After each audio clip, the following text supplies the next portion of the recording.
Hey guys, Ryan from Let Me Be Critic here with my review of the new Adam Sandler film, Uncut Gems. What is that? I started it. Are you serious? I know I fucked up. Howard, where's the money right now? Howard, got my money? Howard! Is it too late? I'm done. It means nothing. It meant nothing. Please. Give me another shot. Well, I'll tell you what I know. It's the dumbest fucking bet I ever heard of. I disagree. I disagree, Gary. Uncut Gems is the new film from the Safdie brothers, the directors of Good Time. It is the story of Howard Ratner, a jeweler, compulsive liar, huge gambling addict, who gets involved with various organized crime, a pawn shop, hip-hop moguls, artists, women, and Kevin Garnett. Guys, I'm not gonna beat around the bush. Uncut Gems has been out for a little bit. It came out in December. It's now coming to VOD and streaming, and Uncut Gems was one of my top 10 favorite films of 2019. It is by far my favorite performance of Adam Sandler in a film, and it is my favorite film of the Safdie brothers. Although I really enjoyed Good Time, I think Uncut Gems is a real gem of a film. Adam Sandler gives a performance that should have been Oscar worthy. It was Oscar worthy. He should have been nominated for an Oscar. Aubrey and I did a movie entitled Funny People 11 years ago. That was actually the last time critics pretended not to hate me for 5 fucking minutes. There was a lot of great performances last year. I don't know if he would have won. I don't know if he would have beat Joaquin Phoenix, but he should have been nominated in the 5 nominees for the Oscars. It was by far one of the best performances of the year. You know, a few weeks back when I was quote-unquote snubbed by the Academy, it reminded me when I briefly attended high school and was overlooked for the coveted yearbook superlative category Best Looking. But my classmates did honor me with the allegedly less prestigious designation of Best Personality.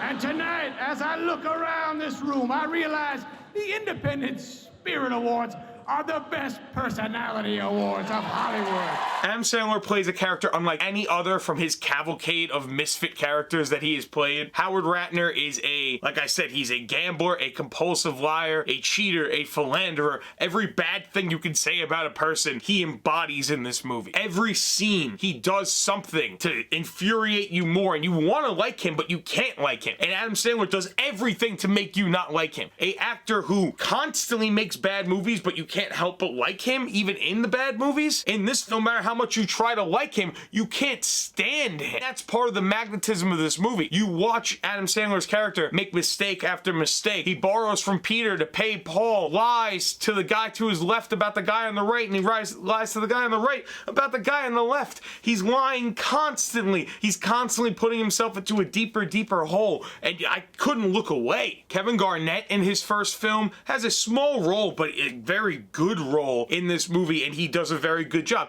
It's not the craziest role in the world, and the scenes that he shares with Adam Sandler, he doesn't stand out like a sore thumb. He fits very well into the scenes in a very natural way. KG becomes captivated instantly by the colors of the opal. Right. And that's tough for any actor to do. Right, because it's an inanimate object. But the he way did it subtly.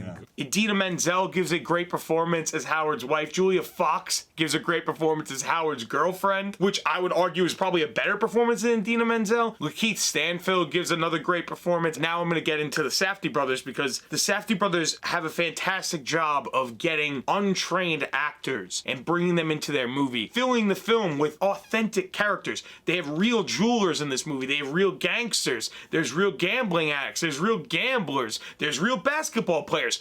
This film screams of authenticity and naturalism, unlike many films of its kind. They filmed the movie in a very frenetic pace. It constantly gives you anxiety, constantly moving, very loud. The sound mix and the sound design are very chaotic because it's supposed to make you feel like you're in these anxiety-inducing scenes. Great score. The score best pulls you into the film and does a great job of making you feel the atmosphere, making you feel the anxiety, making your hairs on and all of your body stand up. There's a couple of scenes that take place in Howard's shop that are some of the most anxiety-inducing scenes of probably the whole decade. There's one scene in particular that I'm not going to get that into. It involves Kevin Garnett and a box. It is one of the greatest scenes I've ever seen in the film. The way it's shot, the way it's edited, it's a very frenetic scene that goes into multiple rooms, has multiple characters all talking at once, and it's very chaotic, but it's an organized chaos that the Safdie brothers are able to bring into a film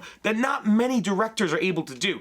Many directors try to do this thing where they have natural actors playing authentic roles, and it takes the right director to pull something like that off. And the Safdie brothers are, out of my generation of filmmakers, they're probably the top. They probably will become a name like a Scorsese or a Tarantino one day. This is still very early to say that about the Safdie brothers, but I will say it right now. I think the Safdie brothers are going to become a name in filmmaking. Watch Uncut Gems if you're a fan of Adam Sandler. It is a very different film than any film Adam Sandler's ever made, so I would definitely say to go out and watch it. It's not going to be for everyone, but it's definitely a film to watch. I'd rate Uncut Gems a 9.5 out of 10. Like I said, it's one of my favorite movies of last year, and I don't know if Adam Sandler will ever be able to top himself again when it comes to his performance, and I don't know how the Safdie brothers are going to do making a third film after this. And I'm eagerly anticipating the Safdie brothers' next film because they set themselves a very high bar. They set a very high bar for themselves,